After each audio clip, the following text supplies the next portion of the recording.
Hello बच्चों। आज बेटा हम सेवन सेट का तीसरा वीडियो लेकर आए हैं। इस वीडियो में हम खंड सा के सभी क्वेश्चन सॉल्व करेंगे और एक एक क्वेश्चन बड़े बेहतर तरीके से समझाएंगे जिससे प्रत्येक क्वेश्चन आपको समझ में आ जाए। तो आज का क्वेश्चन है बेटा हमारा, एक अनंत रेखीय आवेश 2.0 मीटर दूरी पर 4.5, तो ये आर का मान हो जाएगा 4.5 10⁻⁴ न्यूटन पर कूलम। ये विद्युत क्षेत्र ई का मान हो जाएगा। विद्युत क्षेत्र उत्पन्न करता है रेखीय आवेश घनत्व, यानी बेटा हमें यहाँ पे लैम्डा ज्ञात करना है। रेखीय आवेश घनत्व क्या होता है? लैम्डा। तो यहाँ पर बेटा हमें आर दे रखा था, 2.0 मीटर। ठीक है बेटा।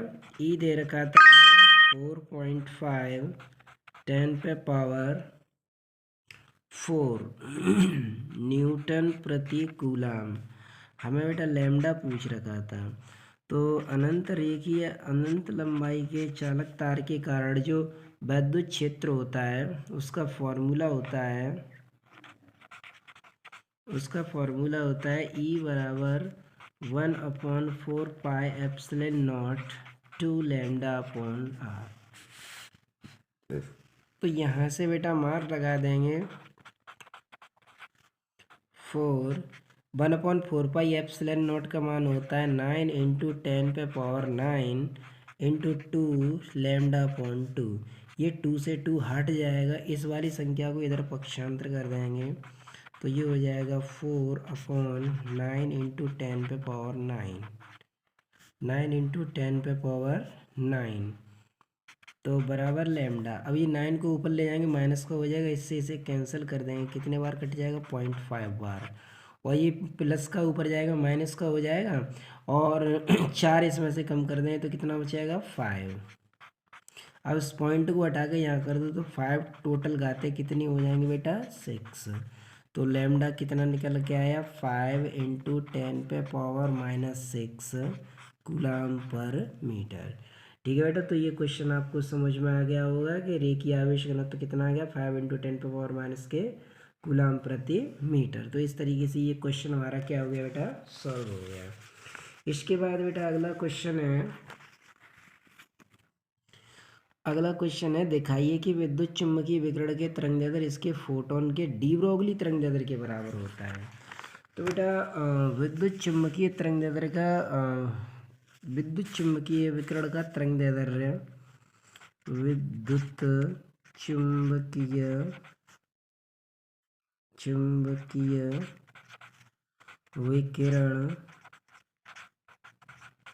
विकिरण का तरंगदैर्ध्य,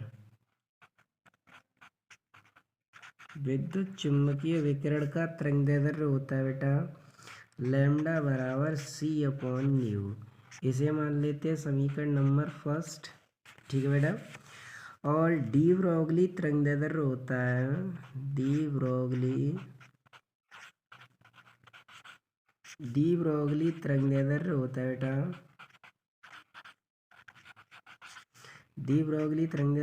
लैम्डा बराबर h/p। सही बेटा। इसे लिख देंगे इक्वेशन नंबर सेकंड। ठीक। अब आइंस्टीन के समीकरण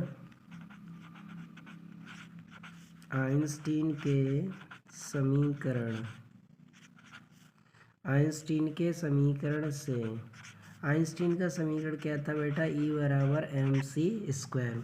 तो इस फॉर्मूले को बेटा हम ऐसे लिख देंगे E बराबर mc × c।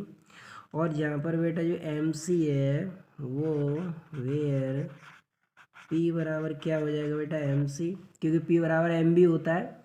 तो यहाँ लिख देंगे p बराबर p × c। तो यहाँ से बेटा p का मान कितना आ जाएगा? p बराबर हो जाएगा E/c। सही है। अब ये समीकरण जो 2 था लैम्डा बराबर h/p, इस p के स्थान पे ये वाला मान रख देंगे ये। तो समीकरण 2 से तो 2 में इसका मान रख देंगे p का। तो बेटा लैम्डा, इसको लैम्डा डैश मान लेते हैं। क्या मान लेते हैं? Lambda dash. तो लैम्डा डैश बराबर यहाँ हो जाएगा बेटा ये h/E/c। और ई बराबर क्या होता है बेटा एच न्यू, यही रख देते हैं। ई बराबर क्या होता है बेटा एच न्यू, तो सी कहाँ पहुँचेगा ऊपर, तो एच सी अपॉन ई के स्थान पर रख देंगे एच न्यू, तो एच से एच कैंसिल, तो लैम्डा डैश बराबर क्या आ गया बेटा सी अपॉन न्यू। लैम्डा डैश बराबर क्या आ गया बेटा सी अपॉन न्यू। तो लैम्डा डैश था एच अपॉन ई अपॉन सी, और पहली चौथी कर रहे हैं सी ऊपर आ जाएगा, तो H C upon H nu. Nu H nu कैसे आएगा, क्योंकि एक फोटोन की ऊर्जा कितनी होती है ई बराबर एच न्यू, तो एच न्यू हमने बेटा यहाँ रख दिया, एच से एच कट गया तो सी अपॉन न्यू आ गया। तो बेटा ये देखो समीकरण थर्ड मान लें इसे, तो समीकरण थर्ड, और देखो बेटा समीकरण फर्स्ट सी अपॉन न्यू और समीकरण third C upon nu equal है, तो यहाँ लिख देंगे समीकरण एक व तीन से लैम्डा बराबर क्या है बेटा लैम्डा डैश। तो यहाँ से स्पष्ट होता है कि विद्युत चुम्बकीय विकिरण का तरंगदैर्ध्य फोटोन के द्विध्रुवी तरंगदैर्ध्य के बराबर होता है। तो बेटा ये समझ में आ गया होगा। सबसे पहले हमने विद्युत चुम्बकीय विकिरण का तरंगदैर्ध्य लिखा लैम्डा बराबर सी अपॉन में, समीकरण एक मान लिया, फिर द्विध्रुवी तरंगदैर्ध्य लिखा, इसे लैम्डा डैश मान लें, तो एच अपॉन ये हो गया पी, समीकरण नंबर सेकंड।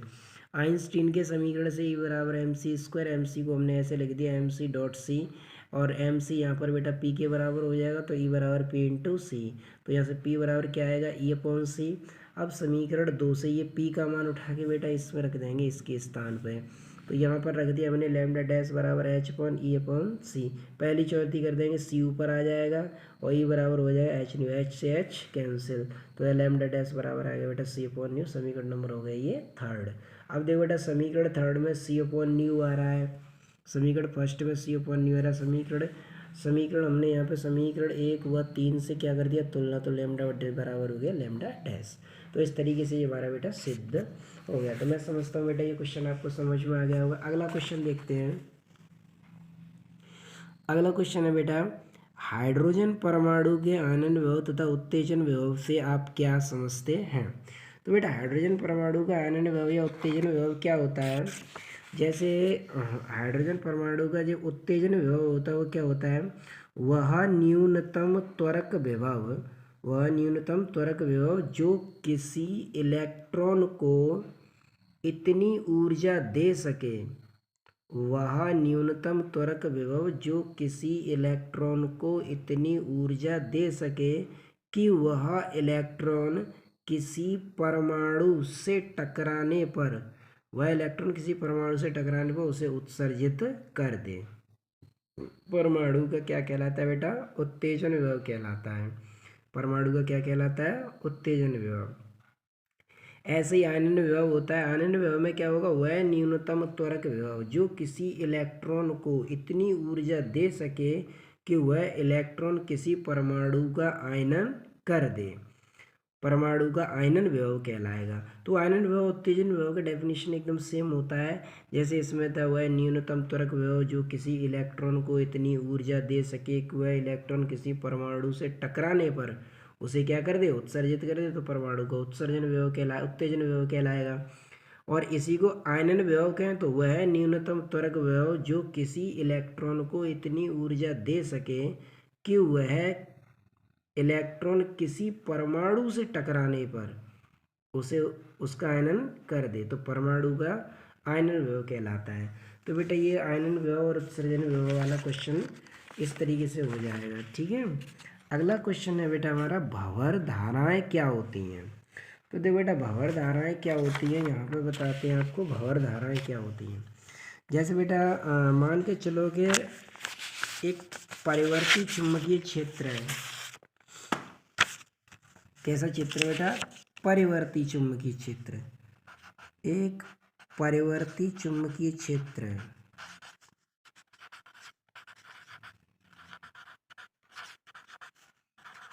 परिवर्ती चुंबकीय क्षेत्र, परिवर्ती चुंबकीय क्षेत्र है या फिर बेटा एक समान चुंबकीय क्षेत्र है, एक समान चुंबकीय क्षेत्र। तो परिवर्ती चुंबकीय क्षेत्र में यदि कोई चालक रखा हुआ है या फिर एक समान चुंबकीय क्षेत्र में उस चालक को हम क्या करा रहे हैं, गतिमान करा रहे हैं। या तो परिवर्ती चुंबकीय क्षेत्र में वह चालक रखा हुआ है या फिर एक समान चुंबकीय क्षेत्र में उस चालक की क्या कराएं, गति। तो दोनों में से कोई एक बात, या तो परिवर्ती चुंबकीय क्षेत्र में उस चालक को रख दें या फिर एक समान चुंबकीय क्षेत्र में उस चालक की क्या कराएं, गति कराएं। तो उस चालक से बद्ध चुंबकीय फ्लक्स में क्या होता है बेटा, परिवर्तन होता है। उस चालक से बद्ध चुंबकीय फ्लक्स में क्या होता है, परिवर्तन। चुंबकीय फ्लक्स में परिवर्तन होता है जिससे चालक में धाराएं उत्पन्न हो जाती हैं। चुंबकीय फ्लक्स में क्या होता है, परिवर्तन होता है जिससे चालक में धाराएं उत्पन्न हो जाती हैं। इन धाराओं को भंवर धाराएं कहते हैं। क्या कहते हैं बेटा, इन धाराओं को क्या कहते हैं, भंवर धाराएं कहते हैं। इन धाराओं को भंवर धाराएं कहते हैं। तो क्या है, यदि किसी चालक को परिवर्ती चुंबकीय क्षेत्र में रखा जाए तो उस चालक से बद्ध चुंबकीय फ्लक्स में परिवर्तन होता है जिससे चालक में धाराएं उत्पन्न हो जाती हैं, जिन्हें क्या कहते हैं बेटा, भंवर धाराएं कहते हैं। या फिर ऐसे कह दो कि यदि किसी चालक की एक समान चुंबकीय क्षेत्र में गति कराई जाए, एक समान चुंबकीय क्षेत्र में गति कराई, यानी इसमें तो केवल चालक को क्या कर दो, रख दो, और इसमें चालक की क्या करा दो, गति। तो एक समान चुंबकीय क्षेत्र में चालक की गति कराने पर चालक से बद्ध चुंबकीय फ्लक्स में क्या हो जाता है, परिवर्तन। तो चुंबकीय फ्लक्स में परिवर्तन होने से चालक में धाराएं उत्पन्न हो जाती हैं, जिन्हें कहते हैं भंवर धाराएं। ये धाराएं चालक की गति का क्या करती हैं, विरोध करती हैं। चालक की गति का क्या करती हैं बेटा, विरोध करती हैं। भंवर धारा, और भैया भंवर धाराएं चालक को गर्म भी कर देती हैं। भंवर धाराओं के कारण ही ट्रांसफार्मर, डायनमो और मोटर की क्रोड में ऊर्जा का ह्रास होता है। ट्रांसफार्मर, डायनमो की क्रोड में किसका ह्रास होता है बेटा, ऊर्जा। तो एक बार फिर बता दें, यदि किसी चालक को परिवर्ती चुंबकीय क्षेत्र में रखा जाए या एक समान चुंबकीय क्षेत्र में चालक को गतिमान कराया जाए तो चालक से बद्ध चुंबकीय फ्लक्स में परिवर्तन हो जाता है जिससे चालक में धाराएं उत्पन्न हो जाती हैं, जिन्हें भंवर धाराएं कहते हैं। जिन्हें भंवर धाराएं कहते हैं, जो कि चालक की गति का विरोध करती हैं। इन भंवर धाराओं के कारण ही ट्रांसफार्मर, डायनमो तथा मोटर की क्रोड में ऊर्जा का ह्रास होता है। तो बेटा इस तरीके से हमारा अनसॉल्व्ड के ये क्वेश्चंस कंप्लीट हुए हैं। अगले जितने भी क्वेश्चंस रह गए हैं वो अगले वीडियो में सारे क्वेश्चंस कंप्लीट कर देंगे। Thanks for watching.